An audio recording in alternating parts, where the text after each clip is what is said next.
Siomra Beag. Hello, ladies and gentlemen. Welcome back to On Siomra Beag. Welcome back to Michael and Benjamin's podcast. I am the aforementioned Michael of the podcast, Michael and Benjamin's podcast, and I am joined by the man who has such a struggle keeping his own thoughts inside his head. He has inspired a new movie release this week. It's Benjamin. Hello, it's me. My thoughts are everywhere, Michael. They're out there, they're in town, they're having a walk around the countryside, and they're bothering everybody. But Benjamin, you know what else sometimes bothers people? I think I do, Michael. I think it goes a little something like this. Theme music for the podcast. We don't actually have any theme music. Very good. It was the theme music. Benjamin, you're not alone in the tiny room with me this week, in the digital tiny room, Ben, of course, because we have, in fact, done this socially distanced and safe, Ben. Very safe. Very safe. But Benjamin, we are joined by the man who puts the man in mani-pedi. It's Shane. Is that what I put the man in? Yes. Don't I You put put the man elsewhere? in mani-pedi. I had another joke, Shane. Manifest I said destiny? very good. Yeah. I had an original joke where I said Shane is the man who refused to go for mani-pedis with us because he said 1 or 2 pedos was his limit. That's quite Oh, funny. lads. Because it implies that you two are paedophiles. No, that's why I didn't do it. That's why I didn't do that joke. I mean, you see. and if you are Cut this out. hosting a This is weekly terrible. pop culture podcast and are likely to be discussing, say, Disney products, probably being labelled paedophiles would be a bad thing, Mick. And yeah. as a That's branding why I type didn't thing. do that joke. You That's should why I get didn't do that T-shirts joke. printed up that says "Not pedos." Ben, you're our t-shirt guy. Yeah, I'm not making that. The only thing more suspicious than an actual paedophile is someone trying to get away with a not pedo t-shirt. I think the lady doth protest too much. yeah. Exactly. I mean, Ben, Benjamin. seriously, you should be prepared and proud to wear a T-shirt that says "Not a pedo." I don't know why you're not prepared to wear that T-shirt. You know, Oh. speaking of poor decisions and things that really haven't been thought through properly and then broadcast out in public, Paths it appears, going Benjamin, as though Warner Brothers would prefer for us to pirate Wonder Woman. Yeah, they've just decided. Do you know what? Do you know who hasn't had a good run of it in 2020? Torrenters. They haven't been doing nothing. Yeah, the poor old torrenters. Benjamin, the news on the street, and by the street I mean the internet, is that Wonder Woman from the Warner Brothers, Wonder Woman 1984, starring Gal Gadot, Yes. is to release in America on Christmas Day. Christmas Day, sir. Which I don't understand. Well, Benjamin, they seem to have a tendency in America to do Christmas Day movie releases. It's not a common thing here. That's so weird. That's so weird. Do a lot of people, partake? I think they do in America. I think cinema on Christmas Day is a reasonable thing to do. Here, it most certainly isn't. What That's sort very of strange. cold-hearted son of a bitch would insist on going to the cinema and having somebody there to serve you no doubt spat-in popcorn on Christmas Day? No doubt. I don't know if you'd get the staff on a Christmas Day That's what I'm to saying. open a cinema in Ireland. Yeah. People be like, no, that's too much. Now, don't get me wrong. I hate my family as much as the next man and would love to get out and go to the cinema just to get a few hours away from them. I wouldn't even care if it was one of the biggest movies of 2020. But that's no excuse. That's no excuse for releasing Wonder Woman on Christmas Day. Yeah, it's no good. No good. So, Benjamin, look, for the likes of you, Benjamin, for the likes of you who don't hate their families, and I can confirm that wasn't a joke, Shane. Shane's telling the truth there. But I can confirm that for the likes of you, Ben Ben, has moved away from his family for this broadcast. Just Well, read into that what you will. Ben is in a special recording booth now. Benjamin, for the likes of you, who would enjoy watching this with his family, it's going to be on the streaming services, Ben. is it? It's going to be on the digitals. It's going to be on the digitals, Ben. It's going to be on HBO Max, or as your mother famously calls it, the Netflix. The Netflix. The Netflix. Yes. So she'll say, Benjamin, put on that old Netflix there, and put on Wonder Woman 1984 starring the actress Gal Gadot on Christmas Day. Michael, I respect that impression, but it would probably go something more like this. Put on that now on the Netflix, the one with your one that dresses like Madonna for a bit. Put that on. Very good. Will you? Benjamin, Of course, the only problem is, Benjamin, we don't have HBO Max here in this country, do we? We're not allowed to have it, Michael. It's not allowed. We're not allowed to have it, so we're not going to get it on Christmas Day. Oh, That's all you wanted. for Luckily, though, Christmas. Ben, Like, I saw your little Christmas list that you wrote up and tried to hide away, Mick, and all it was written on it was Wonder Woman 1984. Christmas Day, please.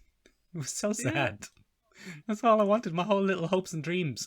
Some people wanted Turkey. I just wanted the film Wonder Woman 1984 starring Hollywood actress Gal Gadot. Anywho, Where was I going? Anyway, yes, I was going to, Ben, that the film is coming out in international markets on December 16th. it is, Michael. The Chinese are getting it first. The grand bunch of lads. The Chinese will probably get a different version, which portrays the Chinese to be even grander a bunch of lads. They might actually get a different They version. always get a Fewer slightly different ghosts. version. You know, there'll be less fantasy. fewer ghosts. Wonder Woman will not be from like a Yeah. mystical island. She'll be from an apartment block in downtown China. And her Yeah, magical powers and, will no probably be skeletons. mostly based around organization and, mass production of things. Grand bunch of lads, though. Lads, bit we're of just stereotype. we're hitting all the high notes this episode. Grand bunch of lads. Anyway, Ben, look, we'll pirate Wonder Woman. It'll be grand. We'll pirate it and we'll watch it Oh. on Christmas Day. We'll fly over to China. We'll fly over. We'll fly to China. Ben, say that like Donald Trump, though. We're going to China. Yeah, we're going to fly to China on December 16th and we're going to see Wonder Woman. Yes. Yeah. Do you want to come, Shane? No, thank you. Oh, okay. I mean, a strong anti-Chinese sentiment in and around where I live. And I think, Brilliant. look, economic sanctions have to be imposed, so the price of my cinema ticket from China is what they're losing out on now. China this year, a bit of pop culture news for you. China overtook the US as the biggest cinema market. Has that not been coming for a long time? Like, It has, all but those it has disastrous happened now. movies that you were like, oh, that'll never see a sequel. They kept seeing sequels because of the Chinese market. The Fast and Furious. Yes, those guys. Anything. The Fast and Furious 6. Presumably, the Meg 2 is coming with Jason Statham. I think it probably China's is, own yes. darling. Yes. I hope Yeah, we get a giant I'm octopus. Pretty in this sure we're the only English-speaking people who actually watch that. I think we might be. It's going to be on our episode on sharks, Shane. We have a Shark Week episode coming up. Anyway, that's enough talk about Wonder Woman, Ben. Have you seen any trailers? Yes, Michael, there's a bloody trailer brought out with your and my favourite Spider-Man, Mr. Tom Holland. And he's going to be in a little thing called Chaos Walking, Michael. Chaos What's Walking. that about, Ben? Well, now, Michael, it appears there's a space lady, right? Yeah. There's a space lady, and she's Yeah. up there, like a Major Tom, right up there in the sky. Yeah. Major And Tom she gets now, into a spot of bother not an Uncle Tom. up there in the... Oh, That's enough from you Yeah. now. You get back I in your said lane that until just your to segment. see the faces of these two idiots on screen and going, "Oh, we've ruined a podcast." There's going to be a lot of editing this week. There's going to be a lot of editing this week. She's up there in the spaces. Yeah. And it's not going so well. We start on a kind of an Right. interstellar style crash where everything's being flung around. There's a quick freeze frame where everything seems like it's still, and then whoosh, we're being flung around. And she crashes on a planet, Michael. And Tom Holland is there, and Mads Mikkelsen is there. And it's pretty interesting. You're really selling it to Tom, us. yeah, I know. But anyway, it turns out on this planet, Michael, the bloody Yeah. the bloody young lady gets out and she's like, "Hey, what's going on with your head, Tom Holland?" And Tom Holland's like, "Pretty girl. Oh man, what is this? What's going on?" And she's like, "Why can't I hear what you're saying?" And he's like, "Well, everyone can hear what we're saying because we're men." And she's like, Yeah. "What?" And then we find out through mysterious circumstances, all the ladies died on the planet. And all the men have been afflicted with kind of Bluetooth connectivity to their thoughts, and they kind of broadcast all around their heads. That sounds interesting, Ben. What do you think happened to the ladies? Probably got sick of the men and just, topped themselves. I mean, that was probably... Fucking hell. Wow, bit dark. Bit of a This is going to be the most heavily edited episode of Michael and Benjamin's podcast of bit all of a time, Jim Jones Benjamin. scenario there. Well, I mean, if you had to listen to what was going on in my head all day... Is I bloody do, Ben. That's what this people podcast pay is yeah. for. good money to That's listen to right. this Sure. podcast for that very reason.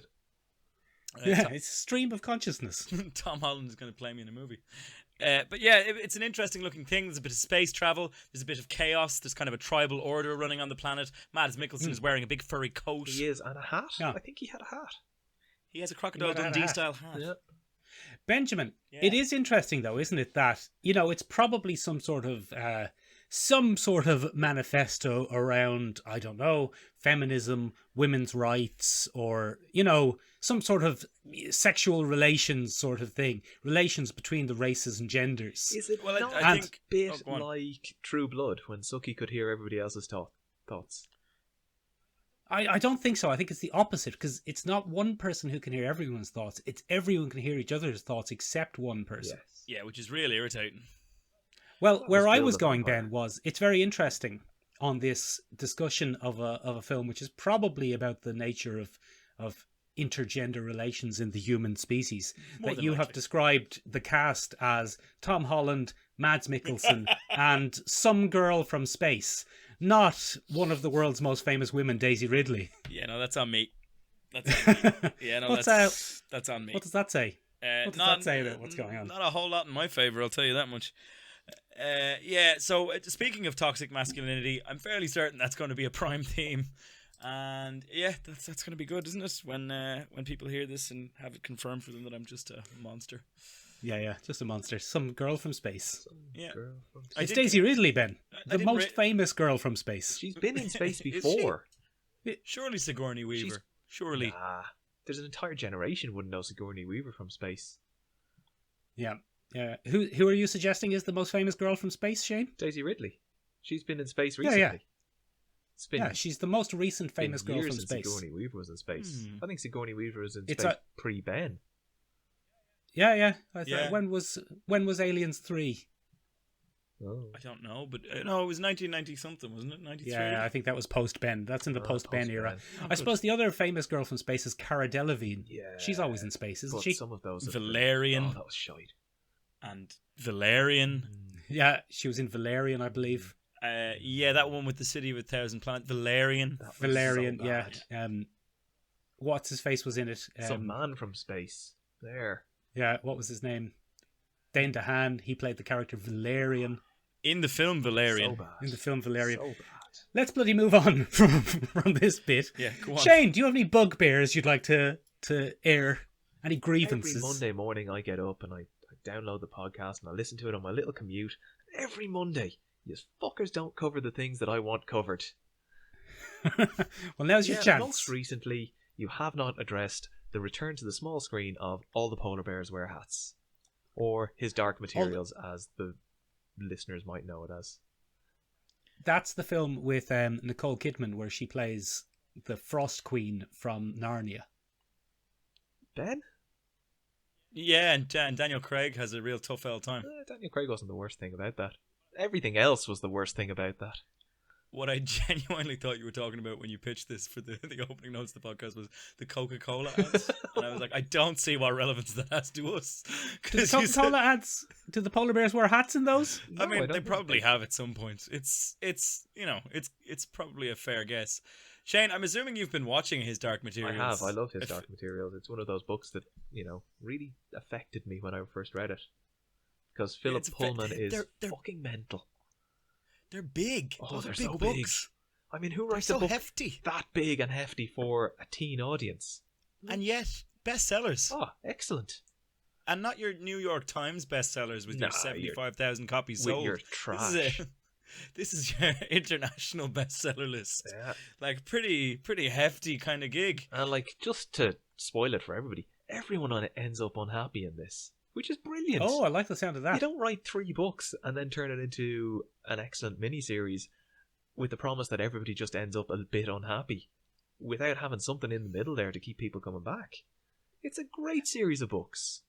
Some stage during this season, I think God Will Die, and I'm sure that will be met with the Yes. same kind of upset and confused fervour that Ned Stark dying at the end of Game of Thrones Season 1 was met with. People will be like, oh, hang on, God's a bit of an important character, how can you just kill him off? And they'd be like, nah, it was in the book, you should have read the book.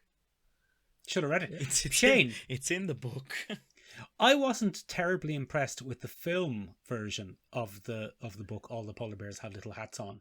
Why would I even bother watching this? Because I think the people who made this were probably sitting down going, you know what, I wasn't that impressed with the film version of All the Polar Bears Wear Hats. We should do a better job of that. And they've sat down and they've done that. which has been nice. So it's not a sequel. It's not a follow-on. No. Season 1 starts from the start, where all things should. Oh. Where all things should. Yes. It has X-23 in it, Michael. It does. Probably like that. Laura Henney? Laura... What's her name? No idea. I can't remember. X23. Again. Okay. Toxic Oh, masculinity. no, that's the character's name, isn't it? It's not the actress. She's Laura. Isn't it Laura? Isn't that her name? I don't remember. I don't remember. Anyway, it has Hamilton in it. It does. Hamilton is there. He's a bit irritating. Lin-Manuel Miranda. Yeah. Yes, he's there. He kind of dials it back a bit for this, but he's still his normal irritating self. Just dialed back a bit. Beloved actor Lin-Manuel Miranda there, Yeah. taken down a notch on the podcast. Yeah, Very nice. I mean, I just musical think icon. he got a bit big for his boots, and he does this over the top, exuberant, plenty of talking, and I don't like it. And if he were a guest on this podcast, I'd have a word with him. Nothing Well, confrontational. You better just cancel that then, Ben. rein Get him off in the a bit. calendar. Ah, damn. Lynn, buddy, listen.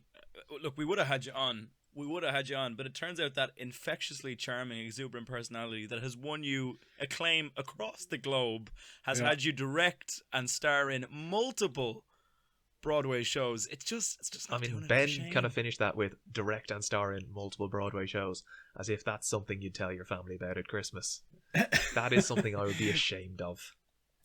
Lin-Manuel Miranda will be saying, "Oh gosh darn it, I guess I'll just have to go on another podcast." Broadway musicals, they're not even an art form, Ben. I'm not even touching that with a 10-foot barge pole.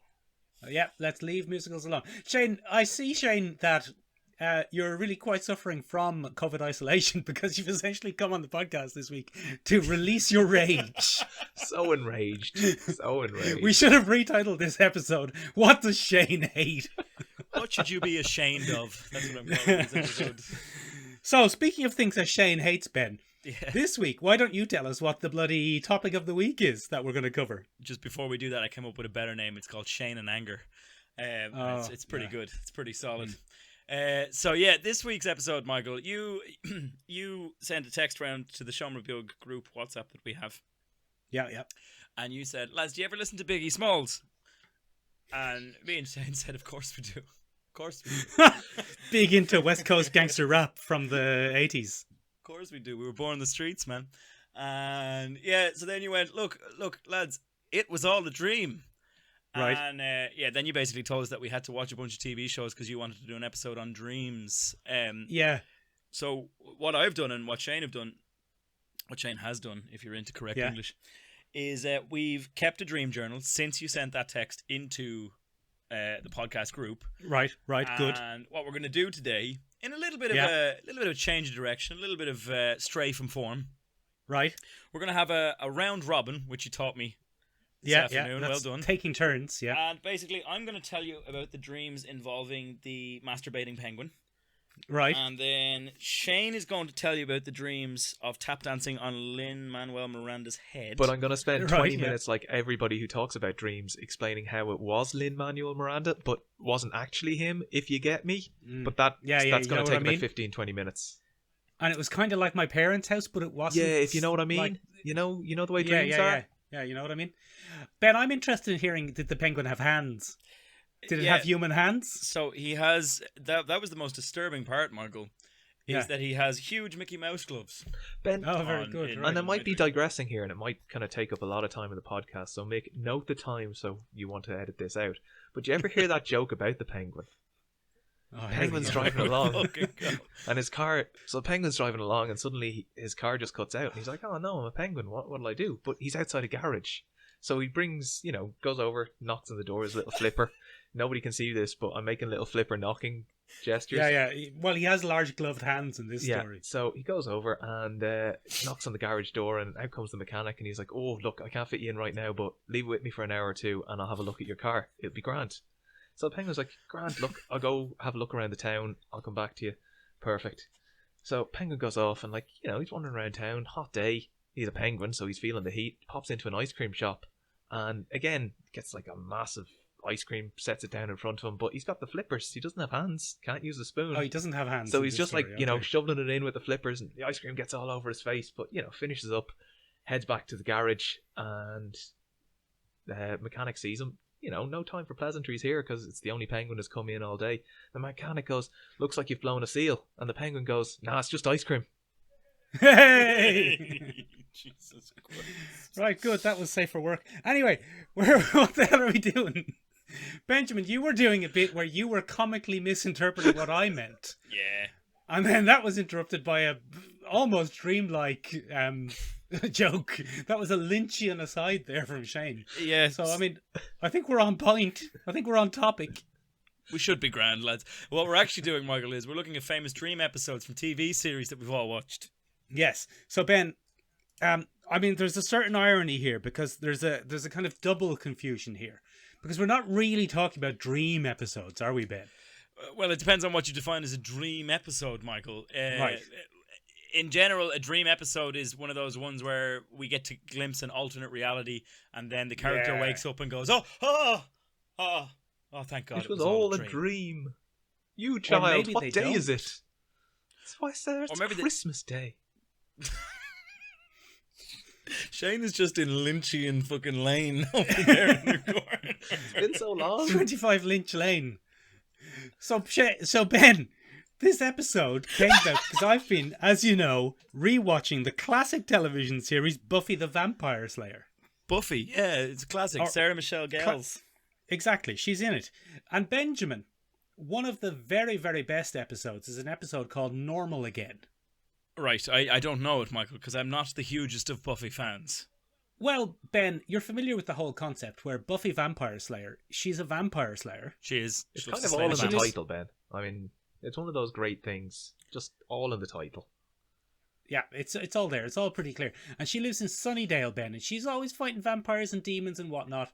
And she's dealing with loss because very famously in one of the best episodes of the series, her mother dies. Oh, Mick really hated her of mother. natural causes. oh, Yeah, terrible.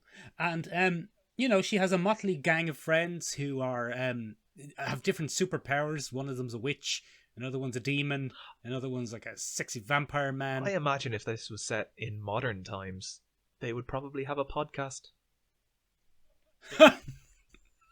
Take that, podcasting. Hellmouths. Yeah. The Sunnydale they- podcast.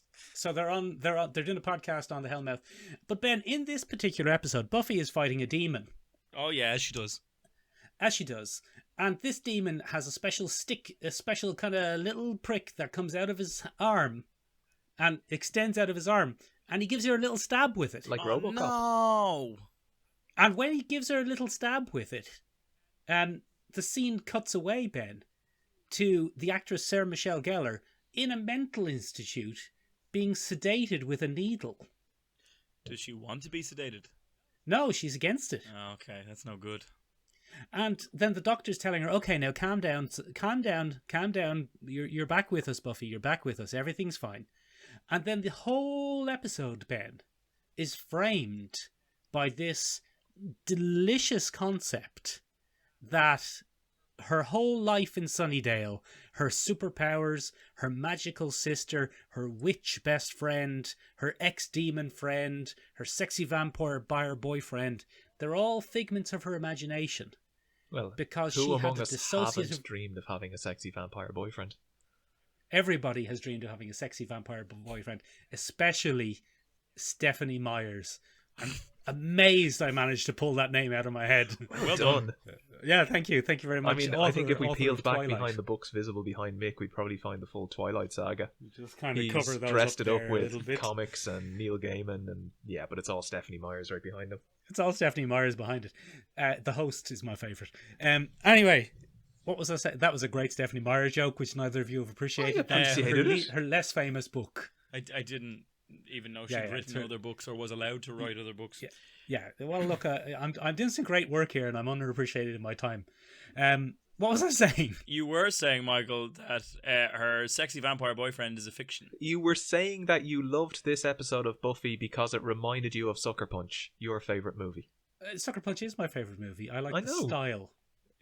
Oh. Yeah, I don't want this to be a Zack Schneider fan cast. I've said it before. It's lads. not, because I've no time for any of his films past The Legends of Goa'uld. I don't even. Is that Unless the that was- the L one? Yeah, the owl one. The Guardians of Graul. Was that Great. him? That was Zack Snyder, yeah. What are we doing? Buffy. So in the Buffy episode, Ben and Speaking of Shane, Buffy she episode Sucker Punch. she is in she's in the mental institute, Ben. Yeah. Sucker Punch, Ben, actually. I know you're doing Shane, I know you're doing a joke, but that actually works on this theme. I know! think he's It doing came it to on me just purpose. there, and then I was like, Mick will be able to run with this because it is legitimately his favourite movie. So I introduced it. It's also based on the same idea. Yeah, exactly. I'm being an asset to the podcast. Sorry, I didn't notice. I thought you were just being chaotic again. I've gotten to the point now where I've put you mentally on mute in case you go off on one about penguins again. So Buffy is in a mental institute, and everything that's happened to her is a part of a coping mechanism. And it flips backwards and forwards between the two settings. So the battle in Sunnydale against this demon, and her trying to cope with the fact that it's poisoned her and it's making her have these strange thoughts. But then she's back in the mental institute where her mother, who's alive, and her father, who hasn't divorced her mother, are telling her that all of these fictional characters aren't real and they're just coping mechanisms. Buffy famously died at the end of season 5. This takes place in season 6. And they even describe that period where she was dead as, come on, Buffy, remember when you were back with us for a couple of months last summer and it was the best time we've ever had? Oh. It's very cunning. That's It's good. very, very cunning. Ben, the best thing about it is the dream state convinces her that it's real, and her doctor and her mother and her father in the dream are so concerned for her. They're not evil. They're concerned for her, and they're trying to help her. And they help her by trying to exorcise these fantasies from her head. So they're telling her in her dream, in the dream, which is the Buffy world, the Sunnydale world, kill all those weird friends off and forget about them. And she's trying to kill them. Oh. You see, Ben? But then they do the cure on her, Ben. Oh, they get a cure. That's good. They get a cure. In the Sunnydale world, they get a cure and they save her.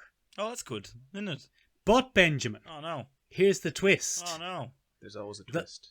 There's always a twist. The last scene of the episode is in the mental institute with a catatonic Buffy and the doctor telling her mother and father, I think she's gone. What? That's the last scene. So from there on, Buffy is quite possibly a catatonic Or maybe delusion. always was. Oh, that's weird, isn't it? Mind blown. That's weird. Right. Who was allowed to write that one? It was a very good one. I really should know that. I assume it was Jane Espenson, but I don't know. Do you want me to look that up? I mean, you can if you want, Michael, and I'll tell you about my asylum dream. Very good. Well, Tell not. us about Sucker Punch while you're doing it, because that's essentially the same thing. Yeah, fair enough. Michael, I took a look at the CW ones. I decided to go for the handsome runway model form of television that was the CW from the year. And Ben, before we go further, have you settled on who is the most attractive Winchester brother? It's Dean, obviously. Okay. I agree. It is Dean. Like Ooh. it could not be any more Dean than it is. I think that is because you two are mostly straight men. I Right. think the thinking lady would prefer a bit of Sam, especially after season 2 or 3, where Sam had clearly hit the gym a bit. He did get quite jacked. I Yeah. do see your point. I like that you called us mostly straight. Well, look, without going too far off on this, it's a continuum. Hasn't We all hasn't fall stopped somewhere yet. on it. Yeah. Yeah.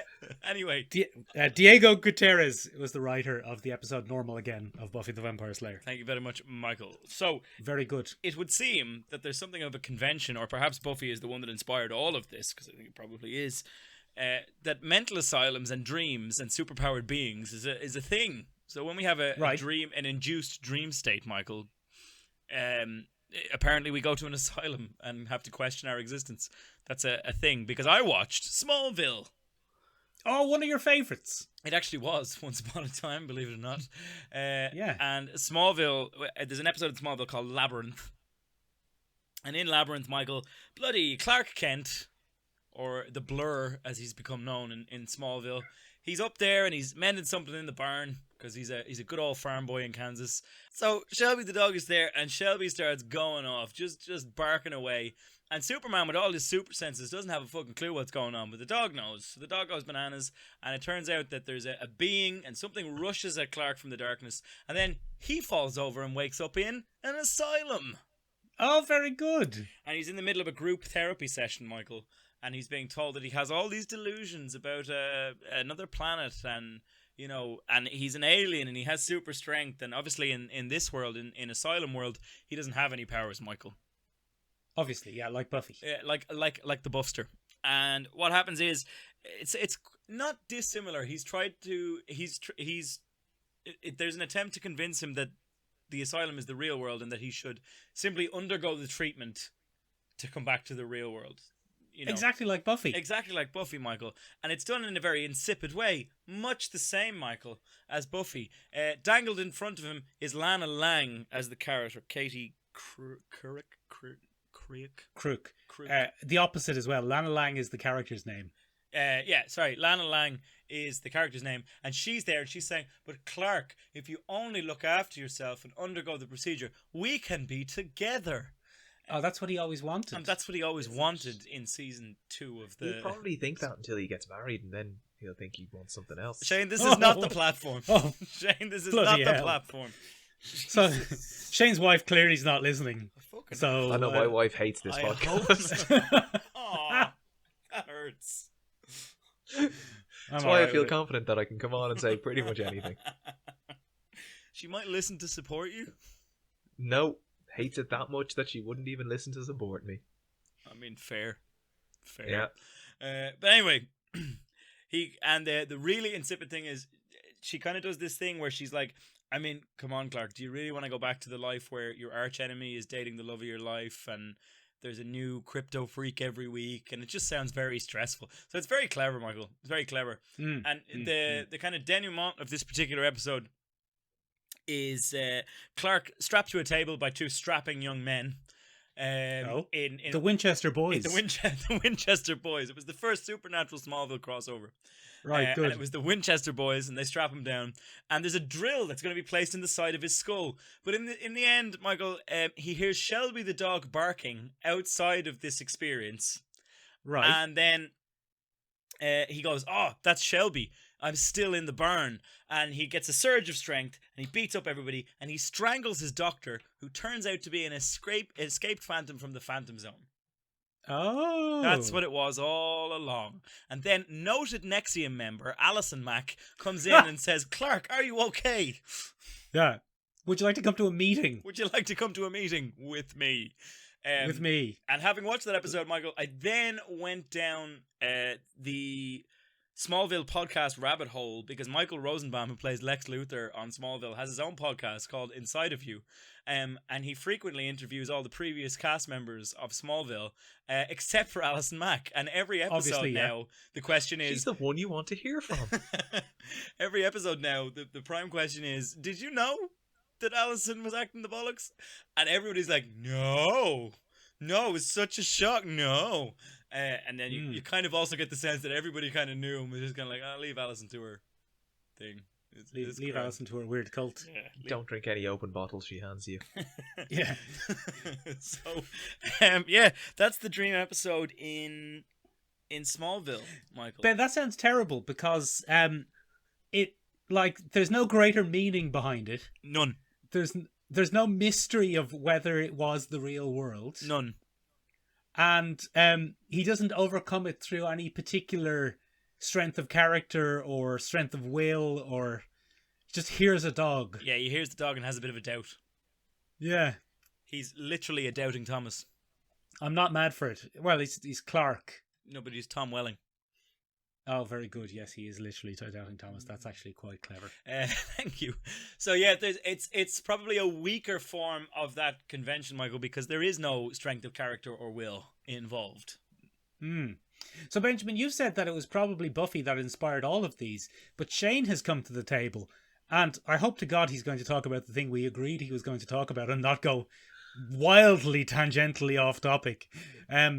The Because the one culmination of Shane's the storyline where J.R. Ewing was shot, and then it turned Oh, out to for be just a God's dream. sake! Because Shane has brought one. That's actually a good point, though, isn't it? Because that they go back and it was all a dream. The whole season was a dream. Same with Roseanne. Anyway, yeah. Shane, you have one that's before Buffy. Yes. Star Trek Deep Space Nine, a series I love and loved. Far Beyond the Stars, in which one Commander Benjamin Sisko at that stage, under the stress of the mounting casualties from the war with the Dominion, just kind of has a bit of a freak out. I don't think it was to do with the prophets, and starts living this parallel life where part of the story takes place in what looks like the 1950s, and he's a struggling science fiction writer for a small pulp magazine. And then he flicks back to him receiving medical treatment on Deep Space Nine.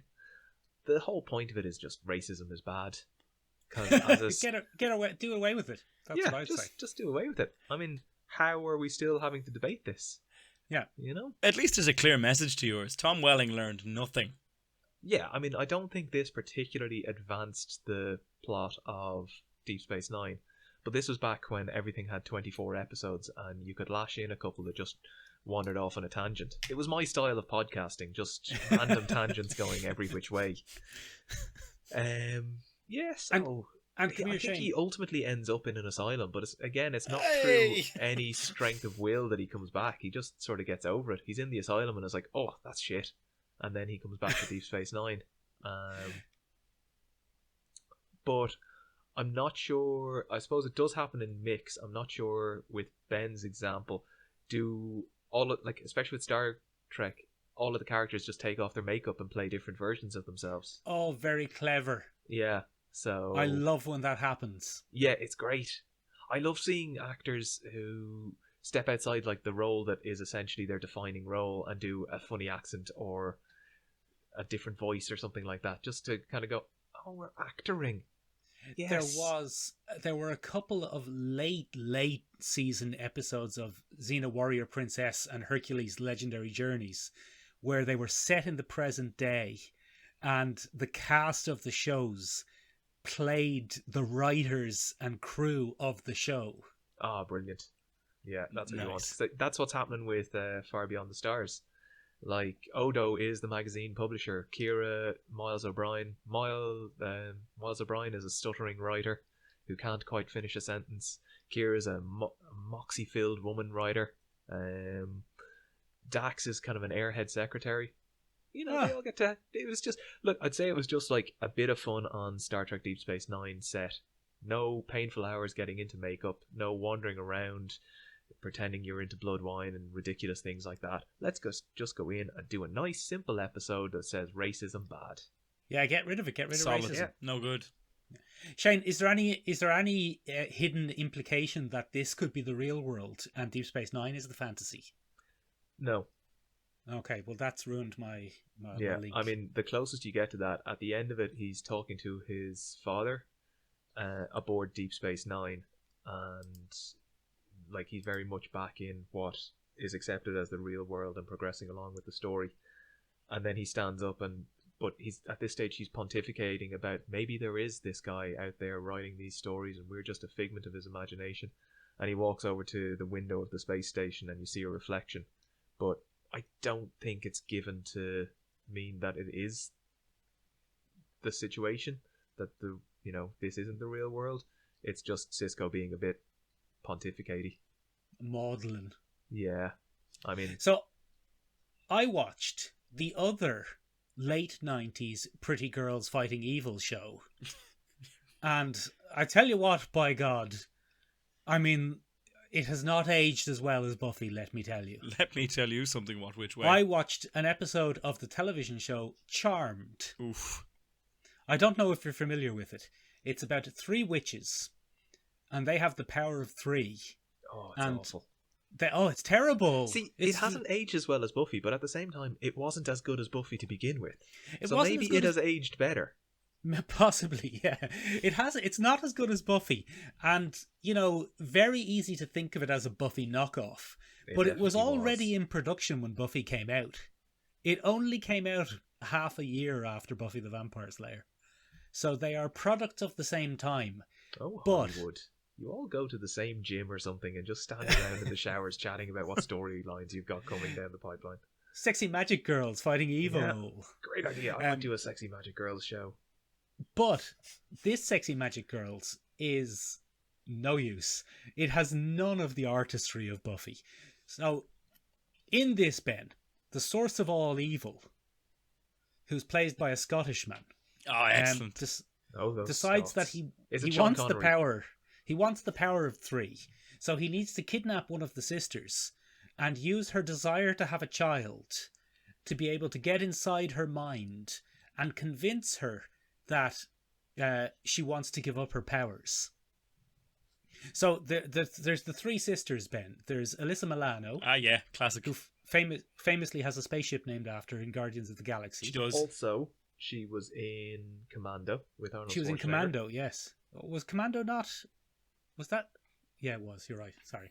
I thought it was Eliza Dushku, but that No, was True she Lies. was in True Lies, yeah. Yes. Arnold So there's Schwarzenegger. also Rose McGowan, Ah, Rose McGowan. Yeah, who you might know from having Machine Gun Leg. and from the internet lately. And from the And- hashtag Me Too movement. Yes, Yes. yeah. She's And all over I the mean, internet. and the funny thing is, she's the sexy one, which must have been difficult for Alyssa Milano because she was originally the sexy one. Yeah, it's But then Rose McGowan is the sexy one. is this They could both be sexy. Rose McGowan was recast though, wasn't she? Like, or no, She wasn't It recast, was the other way so around. That Shannon Doherty was Yeah, in there. Shannon Doherty left. She was killed off screen Because she was a rampant she? bitch, apparently. because nobody likes Shannon Doherty. Oh, apparently. well, that's She's one of the worst people. oh, Not as bad as Alison Mack probably from the not. Cult Nixium, but just a bit unpleasant. They probably should have got rid of Alison Mack and just left Shannon Doherty alone. And then there's the other one, Holly Marie Combs, who plays Piper.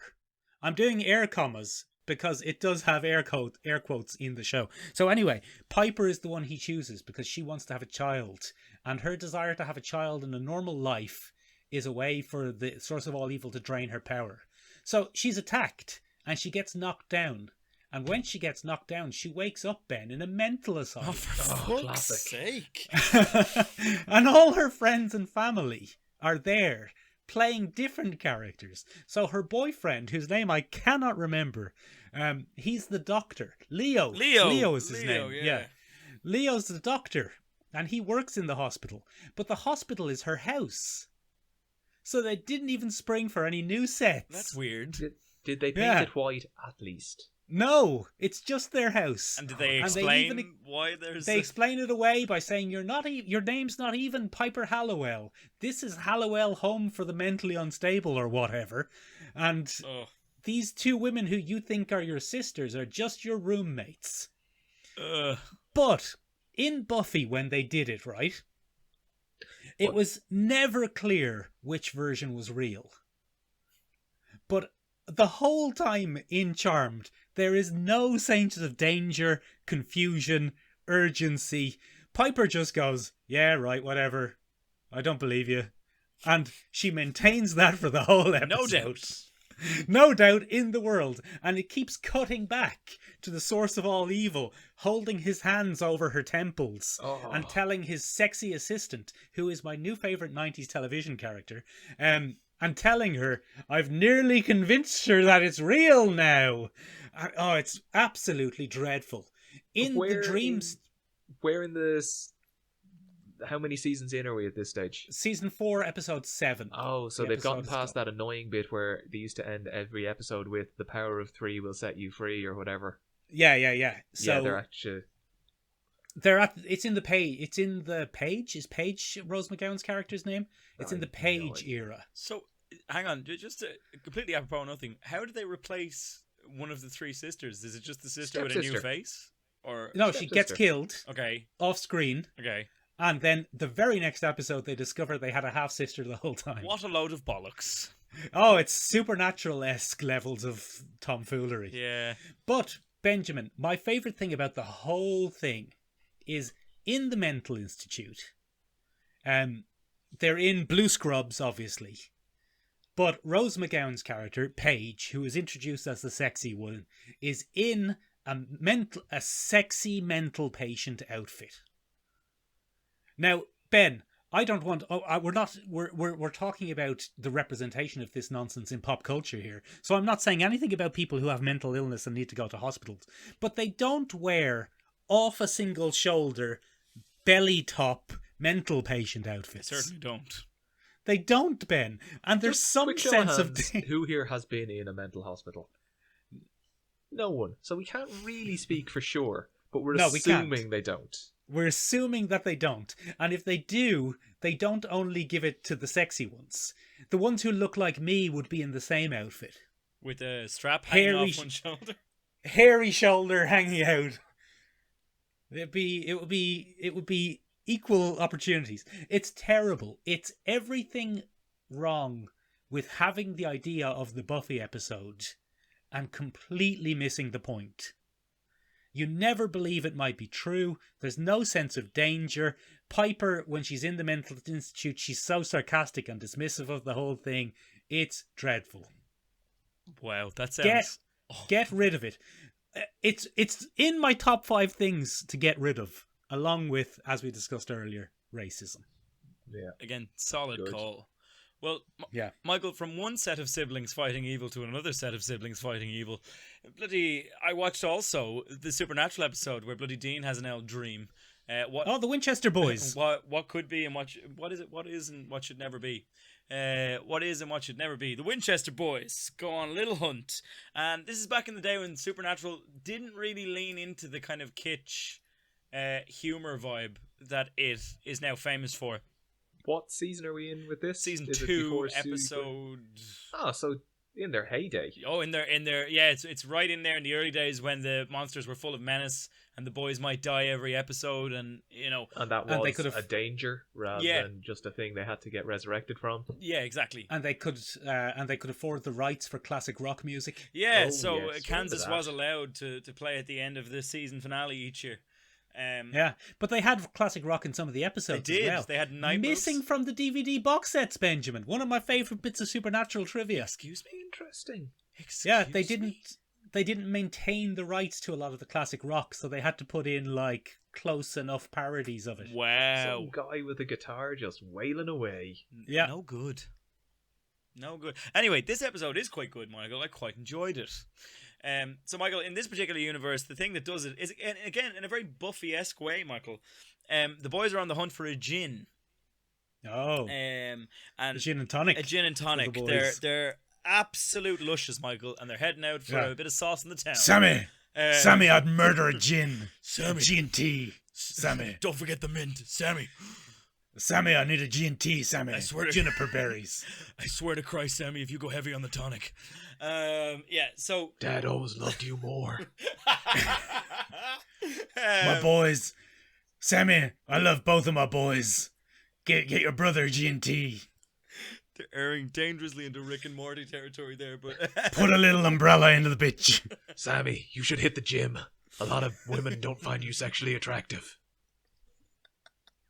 Where are you going, Ben? Anyway, the boys are on the hunt, and Dean tracks down the gin, and the gin is the thing that induces the dream state. I got that gin, Sammy. My thirst is quenched. It's so refreshing. It's very modern, Fever Sammy. tree tonic, Sammy. Fever tree. So, in this... Maybe say genie, Ben. Just say genie. I know it's love- not a genie in the episode, I love but that- just say genie. I love that Shane's Dean Winchester is very, very, very close to a Delta blues singer that wasn't yeah. discovered until they were 83 years old. No. Accurate, I feel. Anyway, there's a genie, and Yeah. the genie is very much like the guy that you spoke about earlier with the little prick in his hand. Yeah. Yeah, he induces the dreamlike state, and what the genie does is that raises your body temperature, boils your blood, and then they feed on your life force. It's a whole thing Oh, no use. while you're in the dream state. So in this, No wonder they were being hunted. no wonder, Mm. no wonder, not Yeah, good. I mean, Bunch of bad eggs. if Get they rid were of them. just, working a 9 to 5, the Winchesters probably would have left them alone. So this particular genie gives Dean his dream life, and in his dream life, their mother never died. Oh. And so they're never set on the path of hunting. Their father never becomes a hunter. so they never follow in the family business, and they live what is pretty much a very comfortable upper middle class American existence. But there are some interesting twists here, in that their mother is still alive, and we get to see that theme explored quite a bit, where Dean actually gets to interact with his mother. And one of the plots in the early days, or one of the character motivations in the early days, is Sam doesn't have that much memory of their mother, but Because he was only a little baby. So whenever the motivation is waning, Dean gets very upset because he says it's for mom, and Sam is always kind of like, I mean, that's great, that is cool, but I don't really know, mom. And it's a whole thing. But anyway, that whole thing happens, and he goes through the kind of suburban thing, and then slowly Dean starts to notice that things are out of place.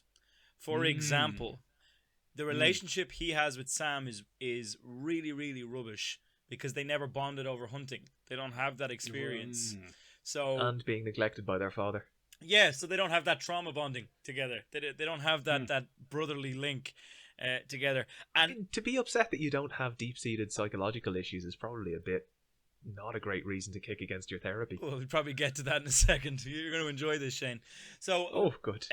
One of the most interesting things that It's happened... probably still a better motivation than, is that my dog? Yeah, is that my dog having a bark? Is that my dog?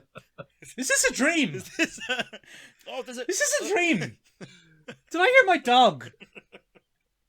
This would be a great opportunity for Bowie to be in the room and bark along. I was just about Up to this say. up, Ben. First episode in months that the dog is not a part of, and Mick is shouting, "Is that my dog?" Is that my dog in the background? Is this a dream? Get me a G&T, Sammy. So anyway, I've joined Shane on the side of chaos, Ben. I'm sorry. So anyway, Dean figures the best way to get out of the dream is to retrace his steps to the actual location that the dream state was induced in. So he goes back to the warehouse where they found the genie in the dream, and as he gets closer and closer, the reality of the dream starts to kind of disintegrate. And once he gets there, everyone appears that's kind of featured in the dream. So you had Sam, they had their dad, they had the mum, and they all kind of appear, and they admit they give up the goose, the illusion, and they say, well, look, you can go back there where the world is utter shite. You've lost your mum, you've lost your dad, you're constantly worried for your own safety. More importantly, you're constantly worried for Sam's safety. It's a pretty miserable existence. You've lost so many people. Why the fuck would you want to do that? And then Dean tries his best to be gruff, and he's like, because you can't just give up on your responsibilities. And they say, well, look, you're going to live a full life here. And he says, yeah, but I'll be dead in a couple of days with the genie. He's like, but you won't know. You'll be in your dream state, and, you know, it'll be a good life. You'll live a full life here in the dream. And he's like, no, I got to do it. And the way he does it is that he's going to kill himself in the dream to wake himself up. But that should be a really lazy way of doing it, but it's so well acted in that final scene. And I know it's strange to say that a supernatural scene is well acted, but in those early days, they took it quite seriously. And every cast member is doing their best to convince him to stay in the dream. And there's a second there where you're like, maybe. Sounds a bit Matrixy. But then he gives it up, and he stabs himself in the chest. Oh. And he has an L wake up. And he takes care of business with the gin. And has a sip. Finish off this gin, Sammy. Sip, sip, sip, sip, sip. And there's a classic kind of Winchester heart-to-heart at the end, where he's like, Sammy, I wanted to stay so bad. Sammy, I wanted to stay in that dream, Sammy. And then Sammy is like, but you didn't, Dean, and that's what makes you strong. And then they do the scene from, what is it, Commando, where Arnold Schwarzenegger and, you son of a bitch, and they do the clasp. Good. I like it. It's a whole thing.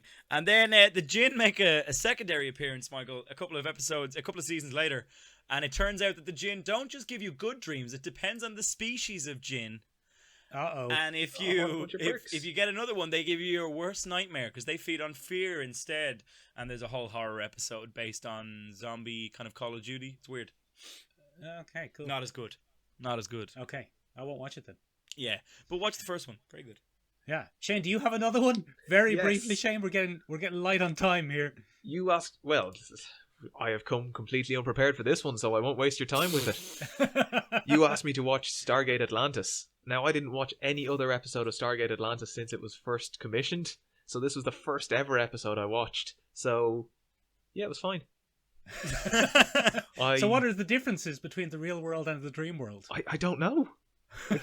This episode mostly takes place in the dream world and like the hospital bay of the real world, which, you know, it looks a bit futury, but it's just a hospital bay. So yeah, it was fine. Not a lot happens. Which character is in the dream? The senior female one, not the warrior one. I didn't even bother learning the names here. Jason Momoa is in the background, and I think I counted, and he says about 8 words throughout the entire episode. No, I don't know. He's not a big character in it. No, I mean, because nobody else has gone on to any sort of career highs. They should have been pushing Jason Momoa with it for those down the road box set sales. Good point. But yeah, so the leader lady has been bitten by nanites or something. Right, yeah, it can happen. Yeah, and nanites are making her believe she's in a dream world for some reason. And then the nanites that she has been bitten with were designed to fight the Wraith, which I think is the bad guy from the season or show. Yes, it is. So they inject a little bit of Wraith into her, so all the nanites go and try and get that, and then they just chop that out. And after that, there's just a few nanites left, so the dream state, it comes down to a willpower to get back. So again, like, it was one of the other characters, but it might as well have been a dog barking at the door. Like, it was just... It's not a dog! Come back to us, come back! There are a few others, but look, I think we've reached the end here, so we don't really have time to talk about them. But have you ever seen the film Sucker Punch? It's one of my favourite films, and it actually kind of revolves around a very similar idea to this. All right, ladies and gentlemen, join us next week. Benjamin, the listeners. Well, we got a few very quick ones for the listeners. I'm sorry, the listeners are not getting the look in they deserve this week at all.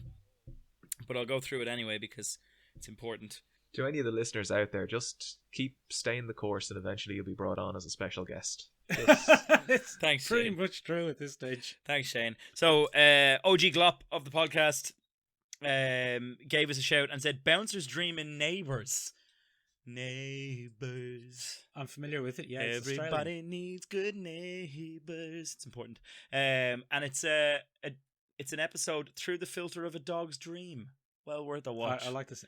I like the sound of it, Ben. I've never seen it. I should have given it more of a go. That's more experimental than I would have given Neighbours credit for. Yeah, very strange. Yeah, it's something... I guess someone had like a manic episode and they're like, I'd give him an episode. Go on, let him have it. Yeah. Let him have it, he needs it. Irish Fashionista 777 or Siobhan said duet from season 3 of The Flash, which was also a musical and crossover with an episode of Supergirl. So it's a dream episode, a musical episode, and a crossover episode. Which is actually a great way to like tick all your standard schlock episodes off in one. That's the trifecta, Ben. Yeah, that's it. That's it. Kron gave us a shout and he said the Max Payne dream sequence from 2013's Mark Wahlberg starring Max Payne. Surely that never happened, Ben. Nobody ever watched it, okay. And every copy of that movie has been burned. I think Kron liked it though. Wow, Kron liked it apparently. So bad. I mean, oh, Kron, we're gonna need to have a word. You're gonna have words with everybody. Yeah, Shane's a grumpy boy. And then, as soon as lockdown is over, there is a list. Kron, Lin-Manuel Miranda.